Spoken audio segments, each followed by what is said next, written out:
Miroj shkallë Sharaf. Sekretari i përgjithshëm i NATO-s, Anders Fogh Rasmussen, është i bindur se për Kosovën dhe rajonin kanë ardhur ditë të mira. Gjatë vizitës së tij në Prishtinë, ai tha se procesi i pajtimit dhe dialogut është rruga më e mirë drejt Bashkimit Evropian.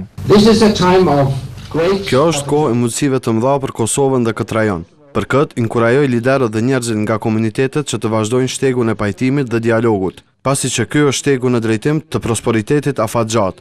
E kjo është arsyeja që unë mirëpres marrëveshjen për normalizimin e marrëdhënieve mes Beogradit dhe Prishtinës dhe mirëpres bashkëpunimin që do të vendoset me qëllim të implementimit. Megjithatë, Danizi potencoj se KFOR-i në Kosovë ka dështuar që të ofrojë liri të plotë lëvizjes, me që ende janë të pranishëm pengesat në veri.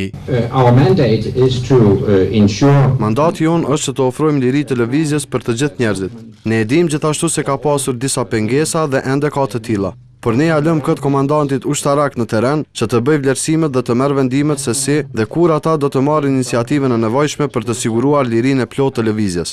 Mendoj se kjo është me rëndësi që të merret çdo hap dhe secili të kontribuojë ruajtjes së mjedisit të qetë dhe të sigurt.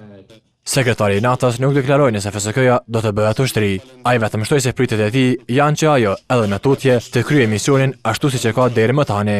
Por, a ka gjasë FSK-ja të kryejë shërbime të kërkim shpëtimit edhe në veri? Të gjitha hapat në atë drejtim do të ndërmerren duke marrë parasysh plotësisht implementimin e marrëveshjes politike në mes të Beogradit e Prishtinës dhe kjo nuk është punë parësore e NATO-s dhe KFOR-it. Ndryshe, kreu i qeverisë e Kosovës Hashim Thaçi tha se suksesi i Kosovës është edhe suksesi i NATO-s, ndërsa shtoi se qeveria drejtuar nga ai do të ndërmerrë të gjitha hapat për të ofruar një jetë më të mirë.